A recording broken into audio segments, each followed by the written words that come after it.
Debout Congolais, unis par le sang, unis dans l'effort pour l'indépendance.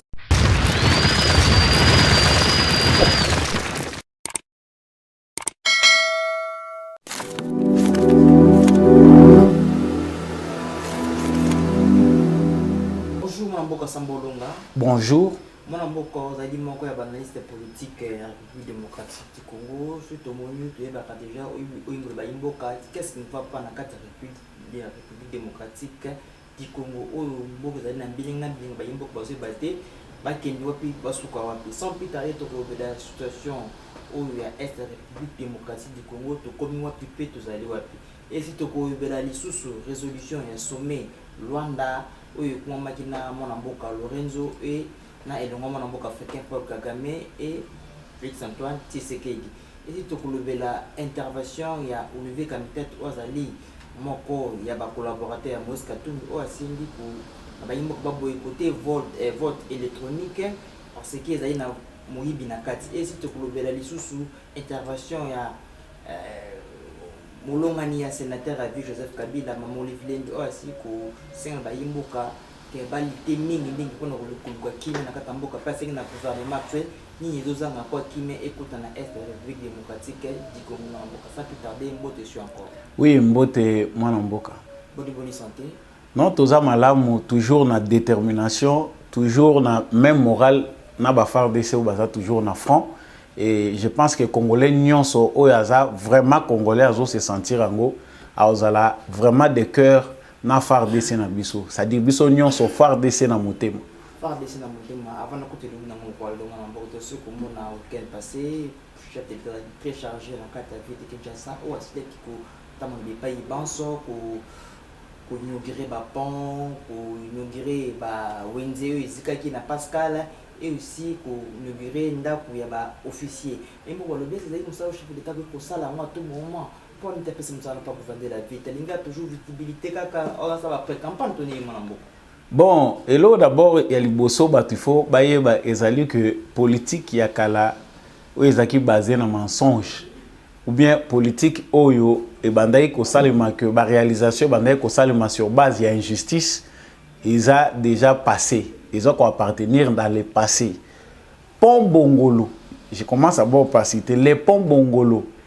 Bateau peut-être baza ko mona ngolo ko la pont moko muke ezanango ya rivière Kalamu et traverser nango une simple commune ezali na importance moko très capitale pour na bato baza na commune wana bateau baza na commune wana bayebi que depuis les années 75 pont wana ezalaka déjà abandonné ça dit Mobutu accueilli atiki problème ya pont wana Musée Laurent Désiré Kabila aye lui n'a fait que 3 ans près de 4 ans atiki problème wana Joseph Kabila a 18 ans de règne parce qu'ils sont dans la ville, dans le centre-ville.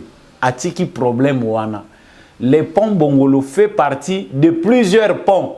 Parce que peut-être Batoubaye Baraté présence à présent Félix Tshisekedi. À ça la inauguration a uniquement teka pona denga ki pona Bongolo.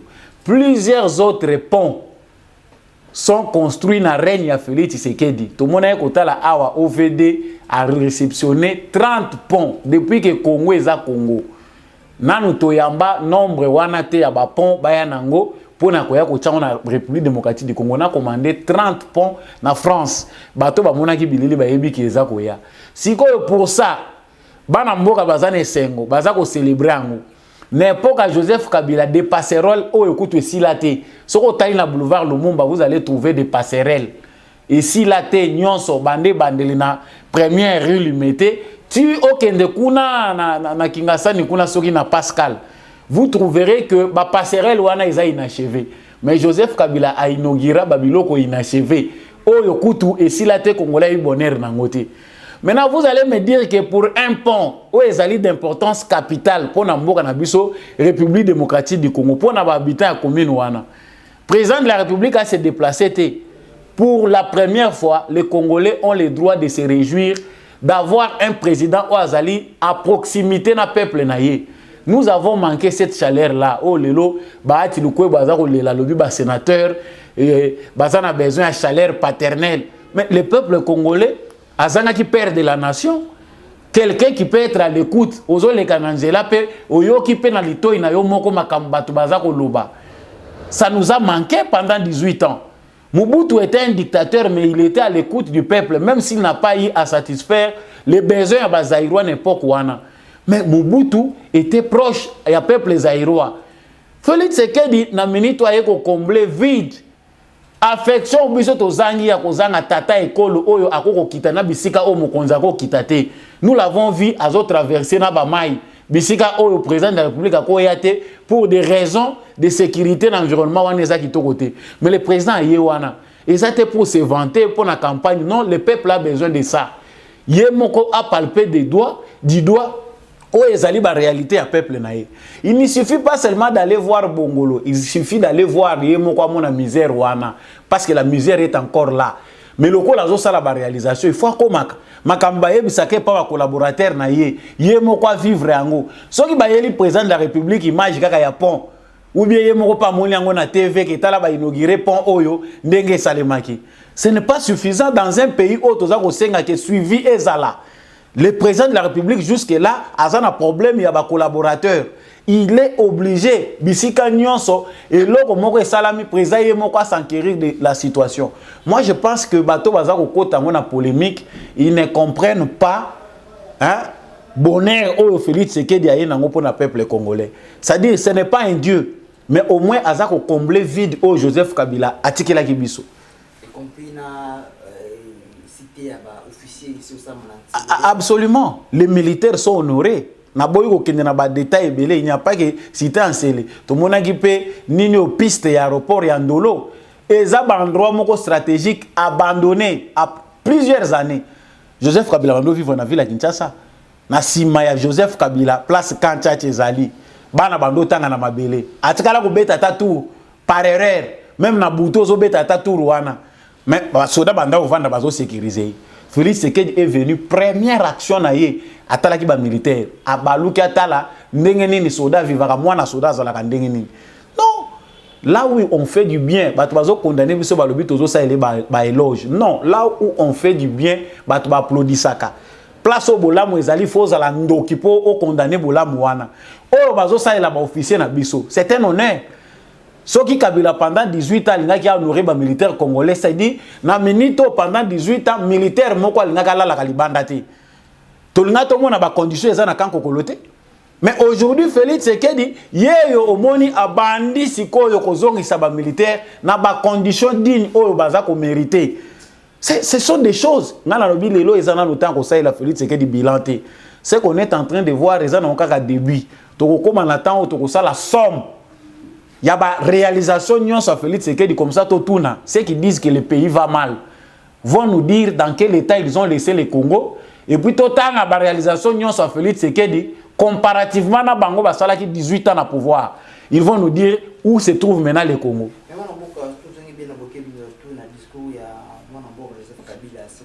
Si vous ne croyez pas mes paroles, voyez mes œuvres, Kabila aussi a laissé des œuvres.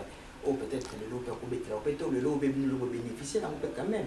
Ndeko motuna wana soko tuniango na bisika po c'est ngai naza tolérant. Pourquoi? Parce que je suis en face de vous, j'ai le devoir de me comporter en responsable. Mais il y a des endroits où soko lobby mutuna wana bako lapide yo.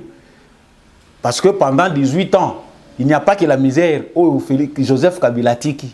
Quand je croyais à mes œuvres, tous les grands projets et mekaki net bazola kisabiso na époque à Kabila ezaki poudre na miso na biso. Ce sont des projets oyo aider batu ba s'enrichir en millions. Je vous donne un exemple typique croyant aux œuvres de Kabila.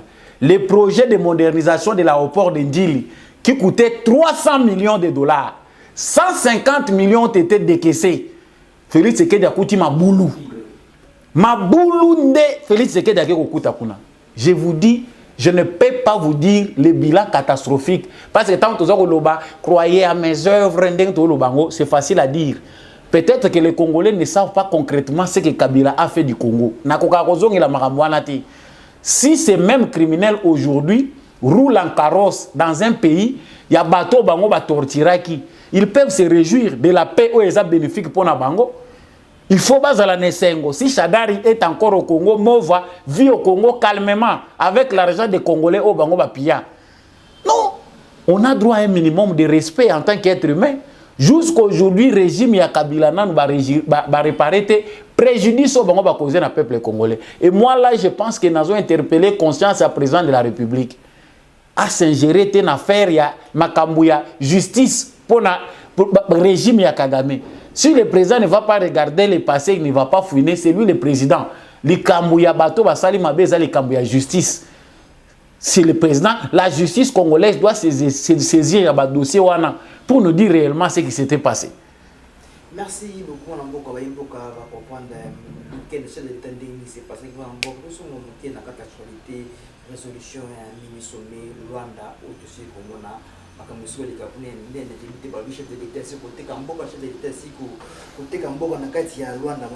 c'est vrai. Laboratoire à PPRD, ils ont à formuler. Ndenge nini bakoki ko démoraliser ba Congolais, ko désorienter opinion. Baza silencieux na minute oyo face à la victoire diplomatique de Félix Tshisekedi na Luanda. Ce qui s'est passé à Luanda, il a quitté que personne n'a le droit de soutenir Paul Kagame, qui est un criminel agresseur de la République démocratique du Congo. Cette stratégie-là diplomatique, il faut la longueur ya Félix Tshisekedi d'avance, aux anasagés soit pour au même makamuna ndenge wana. Les M23 n'étaient pas présents na basise ya Luanda. M23 ça l'a été. Mais à notre grande surprise, nous qui étions au Bissos dans l'ensemble, nous les Congolais, tous qui contre la majorité des Congolais, qui contre la rencontre entre le président Félix Tshisekedi et Paul Kagame. Mais la surprise, elle est pour notre bonheur. Surprise des alliés, victoire Nabiso. Tomoni na souka nango bazako conclure que retrait, cesser le fait, il y a des troupes, retrait, il y a M23, n'espace union sur le Congo. Papa. Donc il faut Zalandoki pour que nous côté même si c'est encore sur le plan diplomatique. C'est-à-dire là-bas c'est Kagame qui a été humilié, démystifié. C'est-à-dire même bateau bazakota l'observateur international bazakota la Kagame vient mais on parle du M23 lokola yende parrain na bango yende tata na bango. Mais mana mboka kama zakuru bakisiko wana kwa soko wana siba yia siko makama M23 mon alobi ndeko na kokende no musika te Kagame azako lobate. Nous voyons les conclusions. Qu'est-ce qui a été dit na point de presse tant bazako lobana souka feuille de route et lobini. C'est grave. Si les Congolais ne peuvent pas analyser de petites choses où ils sont visibles, dans une négociation normale, les Rwandais ne pouvaient pas accepter, Kagame ne pouvait pas accepter une telle humiliation. Mais moi, je révèle quelque chose. Les parrains de Kagame, bateau fabriqué qui est sur base d'un mensonge grossier, ceux qui ont fait de lui président, ça, c'est la route vers l'humiliation et son départ. Na lobakango na ba presse nyonso bato tu balanda ngaki le départ de Kagame se décide au Congo. Porte à côté la yangwana. Na yebi santé à Kagame, soko tali ba photo à Kagame quand il était venu ko sala ba courbette et pas Mobutu awa. Nous savons la santé qu'il avait même s'ils étaient protoproclamés ba généraux na kati ya ba commandant ba soldat na kati ya ba rébellion bango bande ko diriger. Ya ba FPR na bango. Mais soki lelo Azo s'est trompé à l'époque. Parce que pour Kagame, Félix Tshisekedi, c'était la même chose avec Joseph Kabila. Donc, Kabila a servi Paul Kagame. Pendant 18 ans, il y a Kabila. Paul Kagame était très à l'aise. Le lot petit exercice. Aujourd'hui, le Congo donne un exercice difficile à Paul Kagame. Sur tous les plans. Avec Joseph Kabila, Paul Kagame à travers le mouvement Nyonso, CNDP, RCD, CNDP, Tito Zoyako comme na M23, il a réussi à nous rouler pour nous infiltrer. Ba mouvement, ba généraux, oh bazo zoaka formation na ba rébellion, bato bazo utaka na bazamba, bazo kotaka bango na armée. Biso toyebi ba militaire na biso ba utaka nefu akana nga ba officier militaire ba melaka kuna, ba généraux o biso baza considéré ba utaka kuna. mais il y a CNDP, il y a RCD, il y a M23, oh bazolinga kaka armée congolaise, service à renseignement congolais ba utawapi. Ça c'est le résultat de la faiblesse. Il y a gouvernance, il y a Joseph Kabila. Oh ezalaki nango de nature, il y a ko faciliter application, il y a complot international contre le Congo. Donc moi je dis que s'il y a des Congolais amnésiques, oh bazana ba on a perte à mémoire, bazo comprendre que tanyon so oh les gars qui a Kabila 18 ans, ezaki tant autozaki humilié. Aujourd'hui nous sommes mieux représentés parce que Félix Tshisekedi ba front nyonso oh yazo kende au nom du Congo, azo gagna ba bataille wana. Ce n'est pas facile avec ces pantins de Kagame. Biso tozo mone mouké le Rwanda est petit, mais il avait dans sa poche toute la communauté internationale. Ces combats-là, peut-être certains Congolais qui ne sont pas initiés, la compréhension, il y a la réalité politique à Congo, bazo monango mouké. Mais le Rwanda a dans ses jibessières, Azaki Nango, tous les grands pays du monde, bazana Kagame.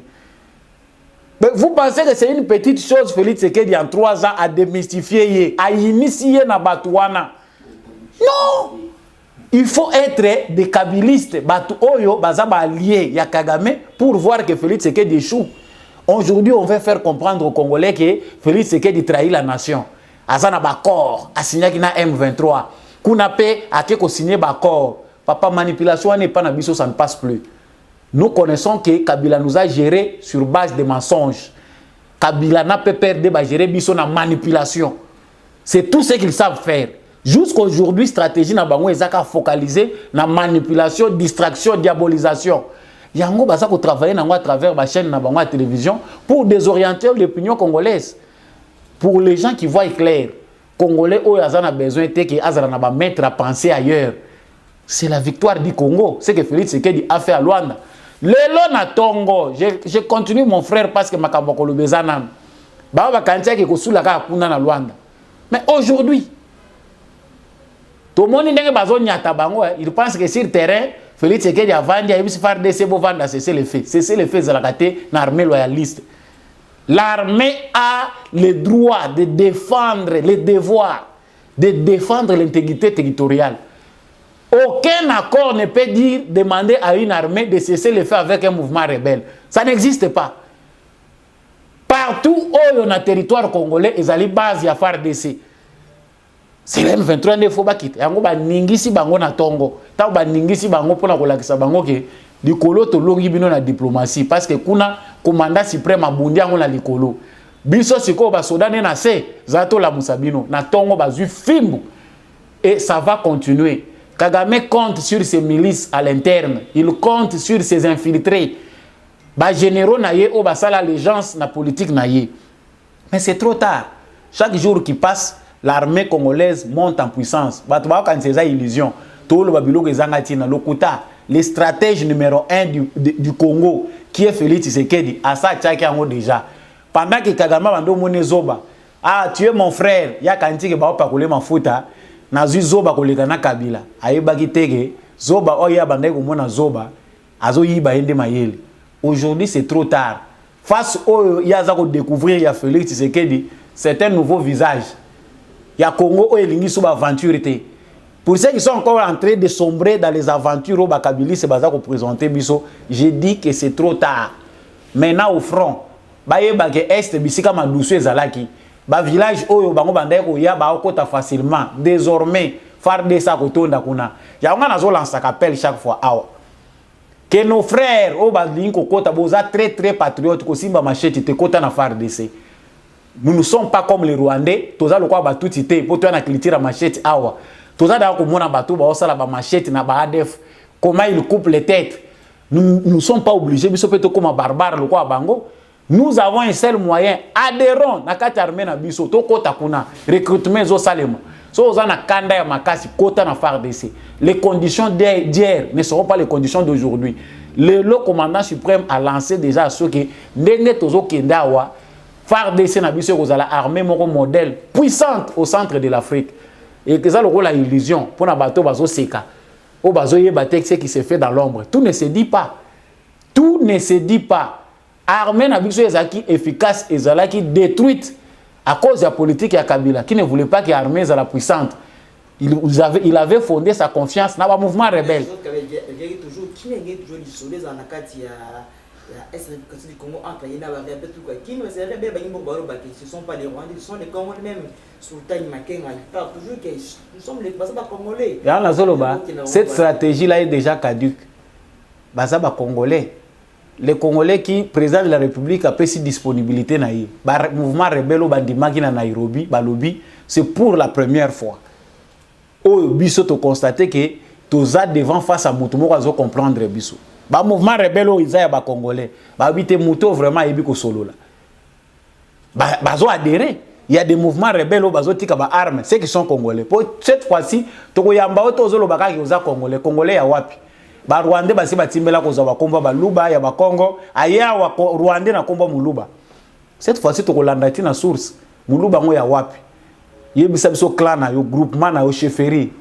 Chef du village na bino ko monena. Tata na o mama na yo za wapi? On a besoin de témoins pour certifier ça. Yo ka ça facile na époque to sala ngo souté. Tawana Berer, ils ont déjà largement passé. Quand Kandenge Félix Tshisekedi Azoloba que le Congo que je dirige n'est pas faible, il a le droit de le dire. Seuls les aveuglés, ne bazan attend qu'on comprendre que le Congo va en avant, le Congo est reculé. Merci beaucoup, Madame Rosanette, pour bloquer de cette institut. Ce qu'on appelle moins changement de facteurs de sourcellement entre il y a la troupe, il y a la force FARDC, la nomination, il y a le Mouyave, la carte, il y a tête, il y a commandant, il y a troupe.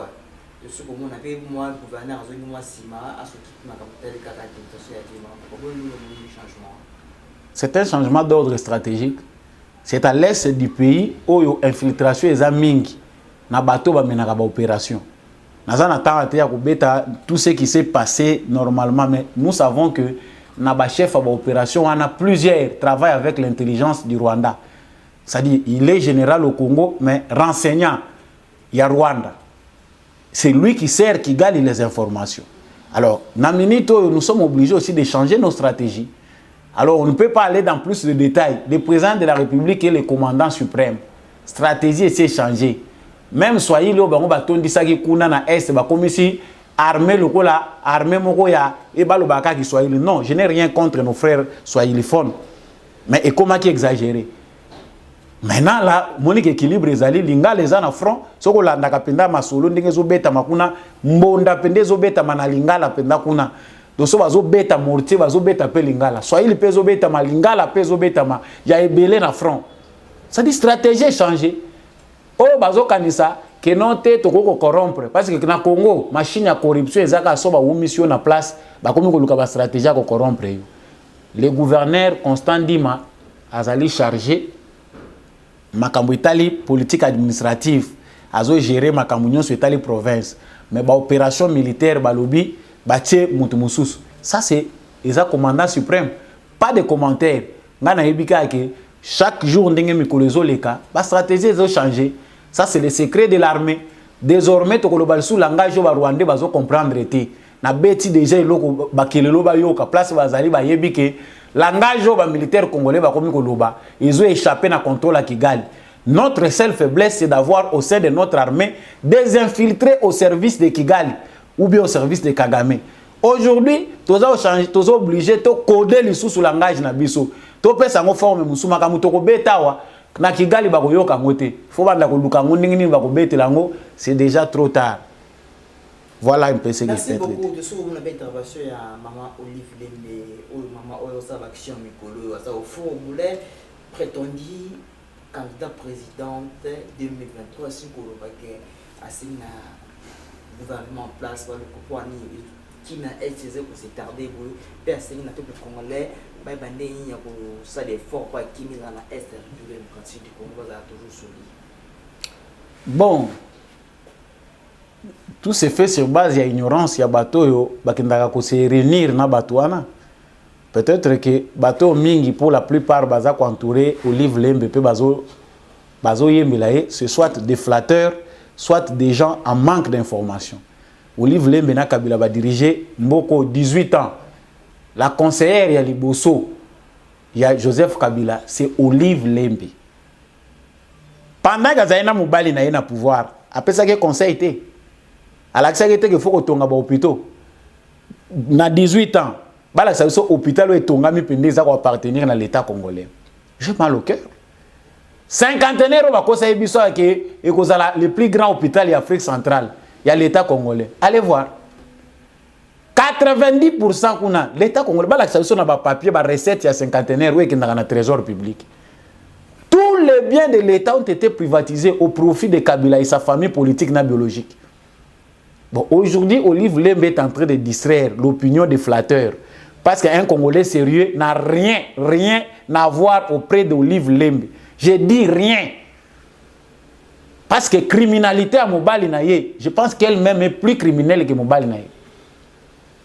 Je ne dis pas que Biloko a retourné aux anaprophes Congolais, non. Et on a tant de évaluer, tout ça la audit. Il y a Biloko qui a bien na bango, fruit à fort na bango. Parce que ceux qui est de la vallée, ceux qui sont en ceux qui sont fruit, il y a la berre na bango pendant plus de 20 ans. Fruit, il y a la berre na bango, na mabele à koko na bango, à tikela ka bango. Non. Il y a na biloko mususu, même temps aux autres na mituna, biso ba tozo landa ba information, to yebi bango, tozo yo kape kokoso. Tu le dis, oyo, ce que c'est parce qu'il y a encore des Congolais ignorants de la réalité congolaise. Dans un pays normal, Olive Lembe soit même discours wana ba ko lapider. Je ne pense pas que chez les Arabes, à quoi obeta masolo aboye. Mais parce que biso ba bantu, biso ba africain, tous assez tolérant, toi na mutema moulaï, ya ko supporta ka ba bêtise. On sali 18 ans. Tomoni école ya malongate, tomoni hôpital, ba hôpital ya malongate. Tomoni ba soins de santé ya malongate. Sikoyo na minito nde olakisi sikoyo ba valeur philanthropique. Olobi déterminé à donner de meilleurs soins aux Congolais. Tant que vous avez un pouvoir, vous savez quand vous êtes poigné. Le lot Kabila zongi humain. À moins que nous visiter Orphelinat. Pendant que Kabila était au pouvoir, il était un mystère. Batouzi China Rambo, Batoubazo Banga, Bazo Sassorini. Aujourd'hui, maintenant, il apprend au monde le nouveau visage. Il y a Joseph Kabila. Autour des enfants, il est dans les orphelins. Bakotambola, non, batambolité. Bakotambola, bitambola, tambola. Et nous, c'est même actualité. Olive Lembe candidat ou bien Moïse Katumbi candidat, parce que tu veux que Kabila aux années candidat. La constitution ne le permet pas. Il faut à la fou, donc on a battu à PPRD pour justifier chaque position. Il y a chaque position bête.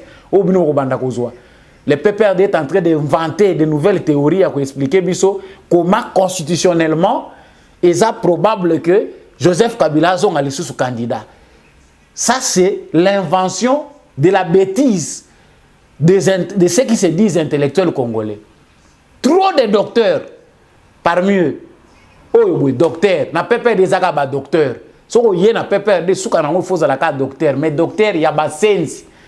Oh, bah, yo qui si ba diplôme ba congolais sonny qui ne peuvent même pas représenter les gens, même à temps à bureau à quartier. Mais ce sont ces gens-là qui vont nous dire, oh non, et Kabila peut se représenter. Faux. Quand on a un statu quo, on a un pan de stratégie. Quand on a un Congolais, au lieu de s'embrouiller dans l'analyse et belé, ne voyez que deux camps. Le camp du changement, c'est derrière Félix Tshisekedi. Le camp du statu quo, c'est Kabila qui le représente. Chef Nabango est Kabila.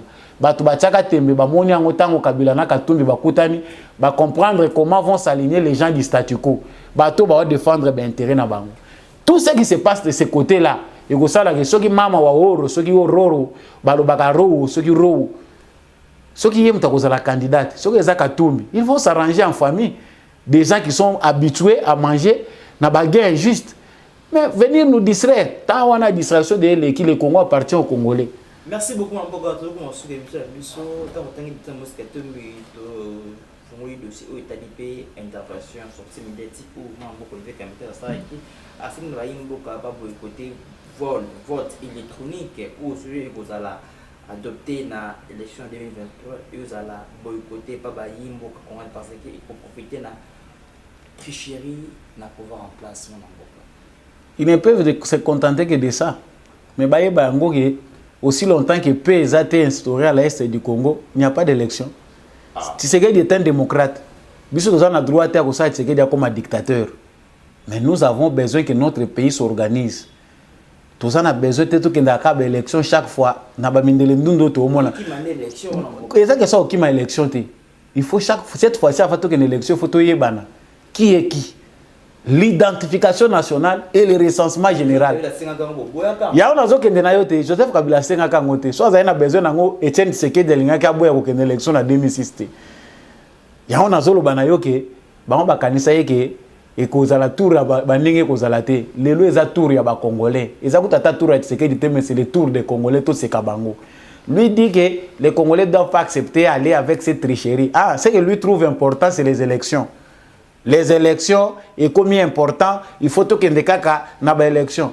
Je n'ai pas le temps d'entrer dans les détails. Il y a Makamouya Olivier Kamita, il y a Moïse Katumbi. And azala na ye mutoko banda komemele sac, un ancien ministre qui finit par devenir mon basak na sima Moïse Katumbi. A on memele basak. Et ça musala malamu ya poni, mutupa koko longwa na ya zaki patron, a kompe moi na musala quelque part. Et na on makamba vie.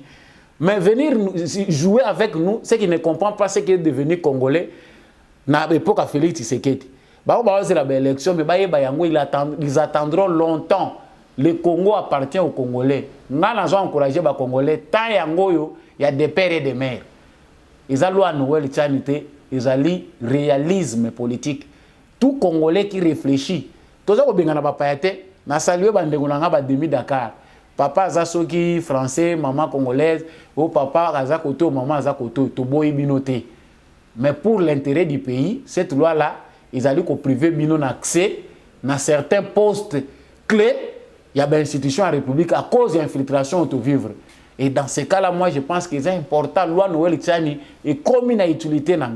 Et quand on a cette loi-là, on a mis ça, certaines bêtises, tout le monde a noté. Merci beaucoup, maman.